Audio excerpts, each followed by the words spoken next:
గత assembly election అప్పుడు మళ్ళీ గుర్తు చేస్తుంది మీ ప్రియతమ మీ బిడ్డ మీ ఎమ్మెల్యే డాక్టర్ చిట్టెం పర్ణిక ఆమె మాట్లాడే అవకాశం ఇస్తూ నేనైతే ఇంకా ఏమీ అడగదలుచుకోలేదు. జియో 69 ప్రాంత రైతుల కళ సాఫల్యం చేసినందుకు మొత్తం నారాయణపేట ప్రాంత ప్రజలు ఈ ప్రాంత ప్రజల తరఫున నేనైతే రేవంత్ అన్న మీకు చేతులైతే కాదు ఈ సస్యశ్యామలం చేసినందుకు పాదాభివందనం కూడా చెప్తున్నాను ఈ సభాముఖంగా.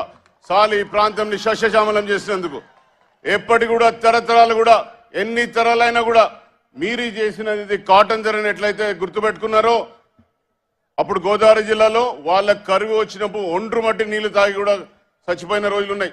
ఆ ప్రాంతం ఎట్లా సస్యశ్యామలమైందో మీరు ఇచ్చిన శాంక్షన్ వల్ల కూడా ఈ ఎడారి ప్రాంతాన్ని కూడా మేము సస్యశ్యామలం చేసుకోబోతున్నాము.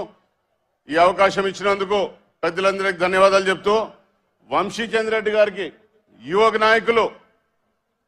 ఒక యువ నాయకురాలకి పర్ణికాకి మీరు ఎమ్మెల్యే చేస్తే ప్రొద్దున 8 గంటల నుంచి రాత్రి 11 గంటల వరకు మీ మధ్యలో ఉండి పని చేస్తుందా లేదా?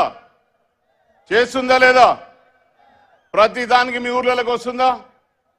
దేనికి పిలిచినా కూడా యువకులకు అవకాశం ఇస్తే ఎట్లుంటుందో మళ్ళీ వంశీచంద్ర రెడ్డి గారికి ఈ ఓటు మనం వేసేది పార్లమెంట్ కి మన ప్రాంతం నుంచి మనకి నీళ్ళు ఇచ్చిన భగీరథుడు ఓటేస్తున్నాం.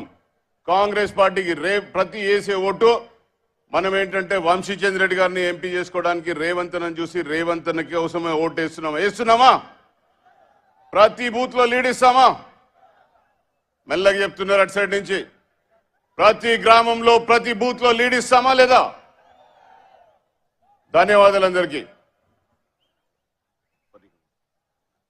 Thank you Shivanna. ఇప్పుడు మాజీ ఎంపీ ప్రభుత్వ సలహాదారుడు జితేందర్ రెడ్డి గారు మాట్లాడాల్సిందిగా కోరుతున్నాను.